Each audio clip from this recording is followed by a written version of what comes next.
A partir do momento que você tem uma guerra direta com o Hezbollah, você está ameaçando a segurança do comércio de petróleo internacional. E isso não é interesse de ninguém, nem do Irã, nem da Turquia, de ninguém.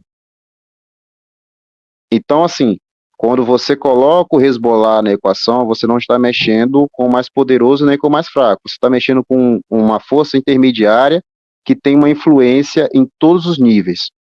E ela faz parte da Revolução Islâmica, tá? Eles acreditam nisso, eles foram criados para isso, eles são parte disso. Então é necessário a gente ter esse entendimento quando a gente fala de Hezbollah. Entende? Então, assim, é meio difícil de entender, mas é isso. O Hamas. O Hamas, ele nunca iria ter apoio de um Estado nacional. Por quê? Porque o Hamas já mudou de lado várias vezes. Falei aqui anteriormente, acho que o comandante deve ter vídeos antigos falando sobre isso. O Hamas atacou a Síria. O Hamas foi contra o Bashar al-Assad. O Hamas participou do apoio ao Exército Livre Sírio. Aí o Hamas mudou de lado de novo. Aí depois o Hamas visitou Meca, teve relações com o regime saudita. O Hamas tem uma representação no Catar. Quem vai apoiar um grupo desse? Quem vai mover os recursos do Estado para apoiar um grupo desse? Então, assim, tem coisas que são superestimadas, são elevadas, viram um boato e esse boato se torna verdade. Não é assim que funciona. Entendeu? Então, assim, quando a gente vai avaliar essas situações, o Hezbollah o Hamas nunca, né, corrigindo, nunca será o que o Hezbollah é. E o Hezbollah nunca será o que os Houthis são. E os Houthis não vão ser o que o Kataib e Hezbollah é. São corpos diferentes da mesma estrutura.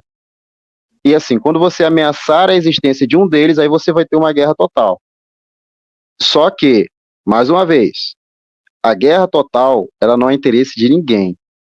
E neste momento, o único Estado que está com efetivo de 500 mil de homens mobilizados e gastando bilhões por semana é Israel. Você acha que o Ayatollah do Irã está preocupado com o tempo dessa guerra?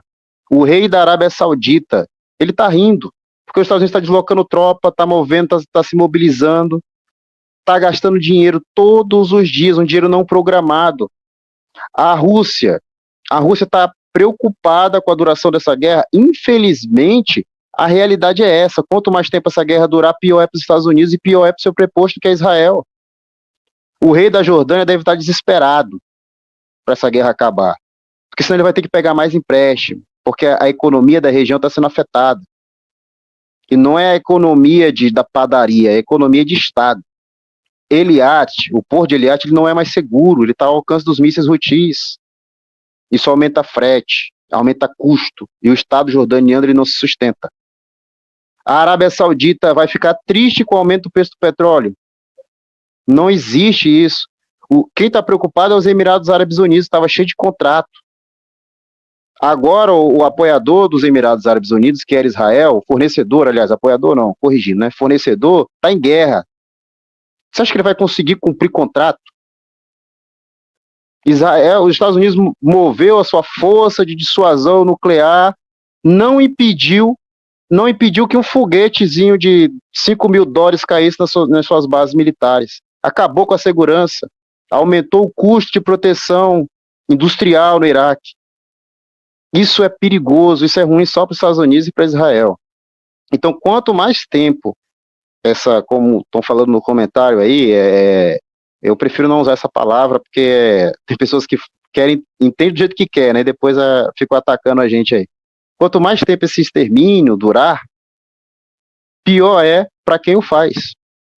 Então, assim, e outra coisa, essas pessoas que estão perdendo as casas, que estão sendo deslocadas, elas vão gerar custo. O Egito tem condições de fazer isso. Estão falando que vão perdoar a dívida do Egito. Perdoar a dívida do Egito não vai eliminar o custo.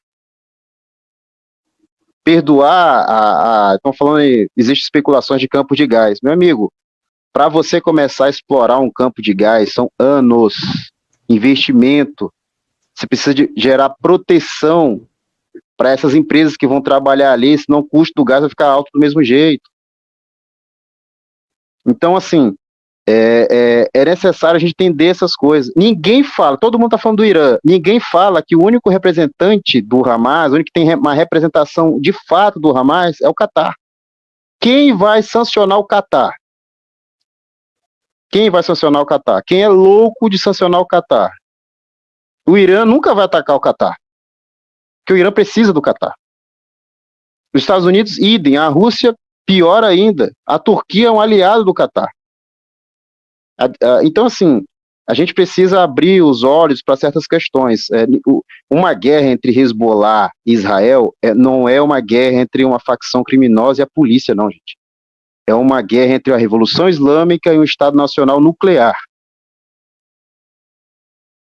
Uma guerra dos Houthis, uma guerra direta dos Houthis com a Arábia Saudita, de novo, um aquecimento desse conflito é aumento do preço de petróleo. Ninguém aguenta isso, a economia não aguenta, isso não é interesse da China, não é interesse de ninguém. O objetivo dessa guerra, o objetivo que as pessoas deveriam ter nesse momento era desescalar essa situação, chegar a um acordo e fazer o que Israel fez no Líbano. Vai embora e diz que ganhou, meu amigo. Vai embora e diz que ganhou. Vencemos, acabamos com o Hamas. E você diminui a situação. Você tem dois grupos de são dois ou três também, tanto faz. Se for três é pior ainda. São dois grupos de porta-aviões. Carrier, Strike, então todo mundo falando aí, não vai impedir os foguetes. Não vai impedir a queda da economia. Não vai impedir que as empresas tenham prejuízo na Síria e no Iraque. Não vai impedir que a inflação na Turquia aumente. Então, assim, vamos abrir os olhos e enxergar a situação como ela é. Os palestinos sempre foram desprezados e usados por todos, até pelo Irã, que tanto estudo. Sempre foram.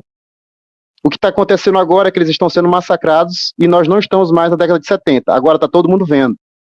E quem está se prejudicando com isso é só o próprio Estado israelense, que é governado por um incompetente. Ele é incompetente. Ponto final. As IDF tinham uma reputação 7 de outubro, hoje é outra. O Mercado, ele tinha uma reputação, hoje é outra. A indústria de defesa israelense, quem vai comprar produto da indústria de defesa israelense após esse conflito?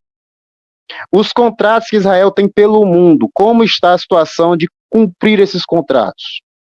O comércio do canal de Suez, como é que ele está agora com a ameaça dos Houthis? Então, a gente tem uma situação que os governantes, é uma opinião pessoal agora, né, não é nenhuma análise, que os governantes deveriam sentar-se à mesa e tentarem desescalar. Mas, infelizmente, a gente está vivendo uma geração de governantes. Não sei, QI baixo eu não acredito, mas, no mínimo, incompetentes.